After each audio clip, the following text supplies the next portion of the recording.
Hello, this video is designed to walk upcoming teachers into the process of how to actually become a teacher in Georgia.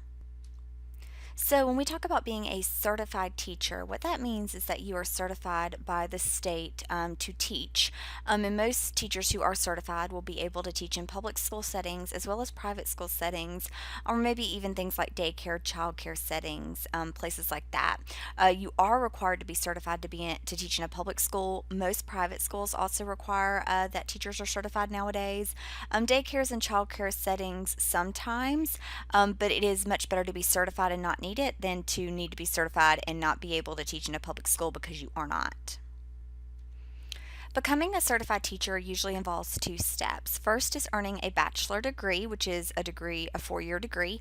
Most of the time, that's going to be in education, and then gaining that Georgia teacher certification licensure, which is done by the state.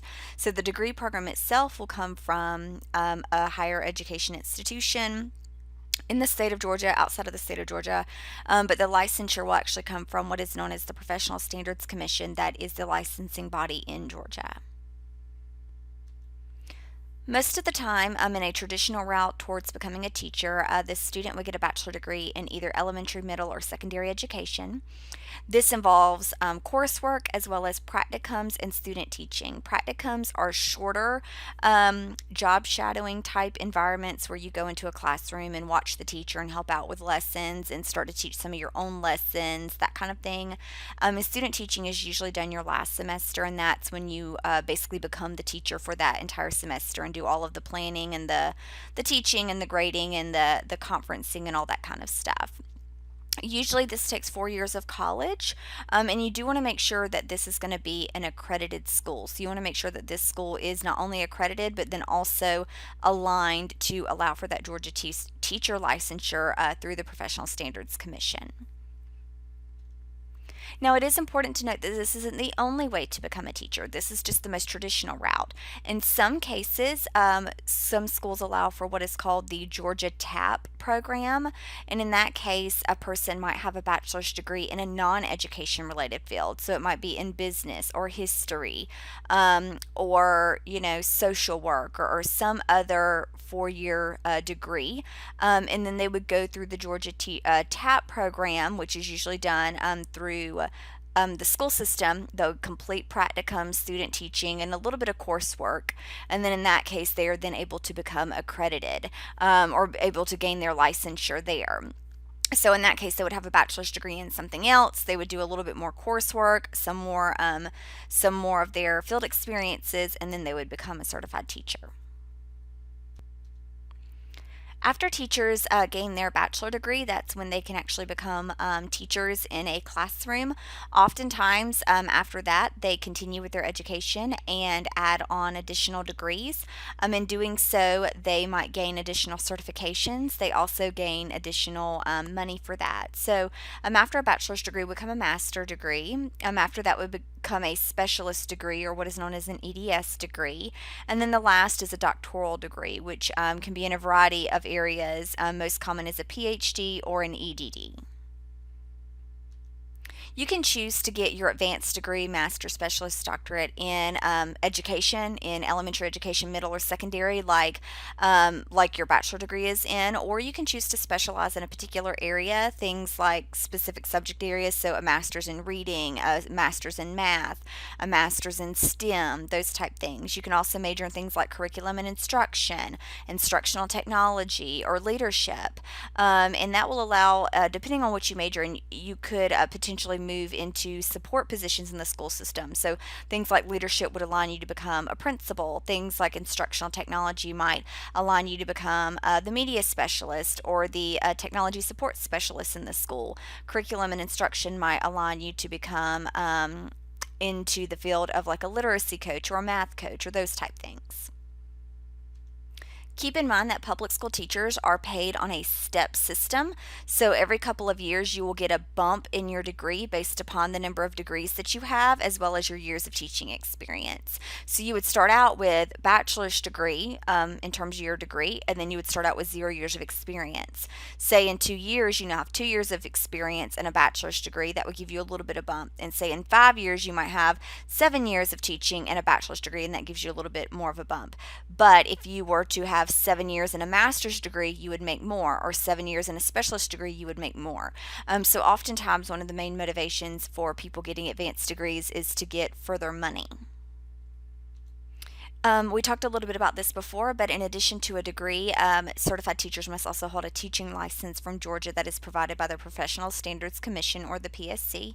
If you happen to move to another state, you can take your bachelor's degree or your teaching degree with you, but you do have to transfer your license over to that state. So, Florida will issue you a teacher's license, or Texas will issue you a teacher's license, or etc.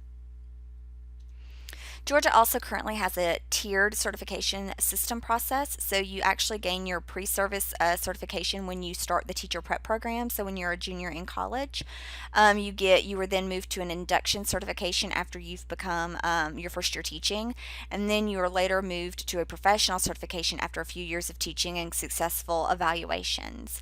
This teaching certificate has to be renewed every 5 years. Oftentimes, this is done automatically for people teaching in the system.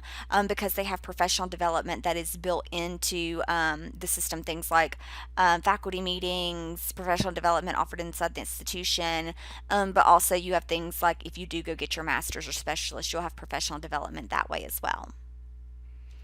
The current process for gaining your degree and certification to become a licensed teacher is to first complete your associate level coursework.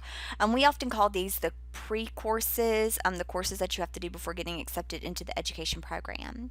Then you would need to complete the GACE program admissions exam. There's a reading, writing, and math portion, as well as the GACE ethics entry course, which is almost like an online course. It used to be that there were two GACE ethics components, one at the beginning and one at the end of the program. Now there's only one at the beginning. Also, there is discussion of removing the GACE program admission exam, the reading, writing, and math, and having it based solely upon your GPA. Once you have completed those, you've completed the GACE ethics and program admission exam. I do need to note that that is not for any particular school. Just if you are going into a teacher preparatory program in the state of Georgia, you'll be required to do both of those GACEs.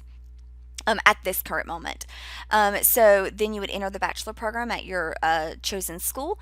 You would complete the bachelor level coursework. In doing so, you'd be completing your field experience practicums, as well as your field experience, your student teaching experience at the end of your coursework, usually your last semester.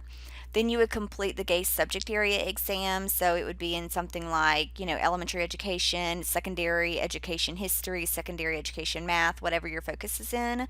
Then you would complete the certification paperwork. And then after doing that, you become a certified teacher and you're able to gain employment. So let's talk a little bit about Gordon's programs. So we have two elementary education tracks. They lead to the same degree in the same program. They're just delivered differently. So first we have the elementary education traditional track. That certifies you in elementary education and special education general curriculum. It begins in the fall cohort, or the cohort begins in the fall, and it takes 5 semesters to complete. You would go fall, spring, summer, and then fall, spring, and that last spring is your student teaching experience. And you must have a 2.75 GPA to be able to enter that program. The traditional program is on campus, so all the courses are offered on campus, and it does not require you to have any employment in the school system. We have a field director who works with putting you in your field placements for those practicum and student teaching experiences that you'll have every semester. Very similar to that, we have the Paraperta teacher track. It's in the same degree in elementary education. It also starts in the fall. It also runs 5 semesters. It also requires a 2.75 GPA, and it also involves certification in elementary education and special education general curriculum. The only difference is that the Paraperta teacher program or track is online. The coursework is online, and it does require that you are a parapro within a public school system so that you do your field placements within your school system. You work that out among your principal and complete those. We also have high school education or secondary education where you focus in one area, either English, history, or biology. You can start at any semester. You'll also have a practicum and student teaching experience, and the requirement is a 2.5 GPA to enter in. So you want to make sure around the time that you're finishing your associate degree pre-work, or we call those the pre-courses, around the time that you're finishing those up, you do want to apply to Gordon's education program. There is an application online that you can complete. There is, it involves an essay. You also have 2 disposition forms, as well as 3 recommendation forms that have to be completed, as well as the GACE entry ethics, and at this moment the GACE program admission, but keep in mind that the program admission may end up going away.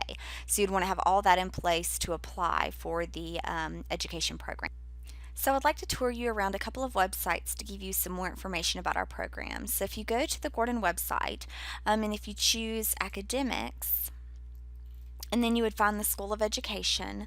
Over on this side, you should be able to find information about the elementary and secondary education programs. So if you choose elementary education, notice that there is a traditional track and a Paraperta teacher track. So if you look at the elementary track, the traditional track, there is information about our certification status, who this track is designed for, the pre-courses that you have to complete, the course rotation once you get into the program, what the field experience looks like, as well as all of the application materials here.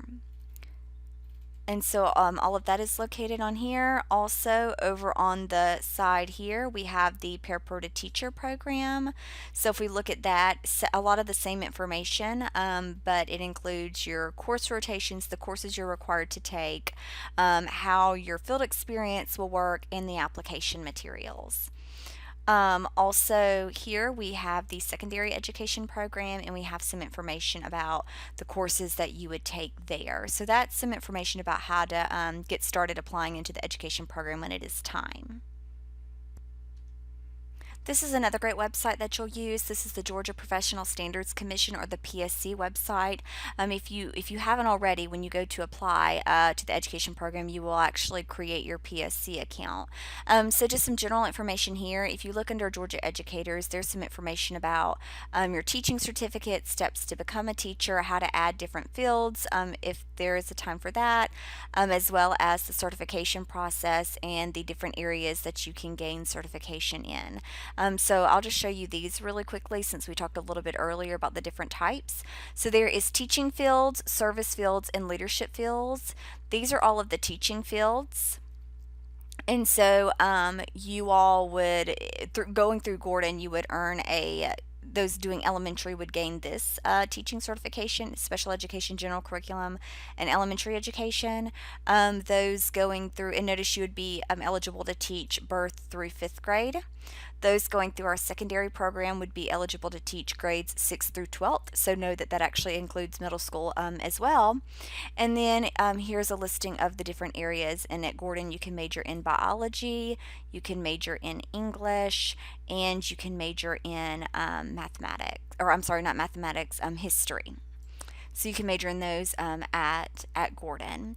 Notice that you can major in different fields. If you maybe want to go get a master's degree and you say, I really love art, I want to get a master's degree, you can get the certification for art, or maybe I want to go and do American Sign Language, or all of those different areas. So you could branch out and get further degrees beyond. As you get your master's or specialist degree, you could gain other certifications if you want to.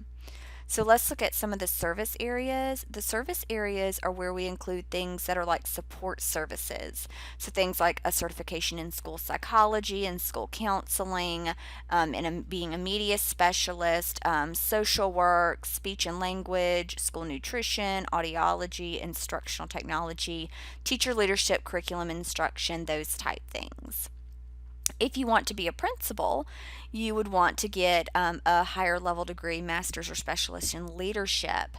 And there's different tiers for doing that, but you would want to get that in educational leadership to be approved to be an administrator in your school system. So there's some neat information here. Again, not necessarily stuff that you need to know right this second, for things that will help you in planning out how to advance your career once you become a teacher. Also, here's some information about the ethics. So you can look at the teacher code of ethics here, as well as read some more about the different ethics requirements and sign up for the ethics course that you would have to take. The last page that I want to show you right now is the GACE ethics, or the GACE website, and this is used for, if you remember that the GACE is the test that you take in order to get into the education program and to leave the education program in your field. And so this is where you can find information about it. This is actually where you could create your account and sign up to take it. You can learn more about here's some information about the ethics assessment. And you can learn more about the different types of resources here. So if you look under test takers, there is a PDF on which assessments you should take, and so this will help you see which ones you would need to take based upon your degree program. So if you're getting elementary education, it shows you the one for that. The one that you all take is the one that is actually elementary education, special education, general curriculum. So there is one for that. You can see the difference. So basically, it just tells you what you would be certified in and then what test you would want to take. In addition, here you have some information down below on test preparation resources. So this is a great place if you need to take when you're preparing to get prep materials or practice tests. And so you could come and basically choose whichever assessment you're preparing for. And then you would just be able to, like if you're doing this one, you would be able to see the test at a glance as well as some sample test questions. So if you choose this kind of gives you an overview as to what the test includes, what questions there are. You can see how long the test takes, and then it actually shows you what percentage of the test will be in each area, and it kind of gives you the objectives that will be covered. So you can read these objectives and kind of know what types of questions are going to be asked. In addition, you can look at this one, and this kind of gives you just an overview as well with some more of those. And one of these has test questions at the end. Oh, this one does. So this one at the end of it, it has a couple of test questions and correct answers and rationales as well. So that's a way that you could study and prepare for your GACE, as well as use these interactive practice tests. You do have to pay for these, but they will let you take practice tests online. So this website will be another one that you'll check out when you're preparing to take the GACE test.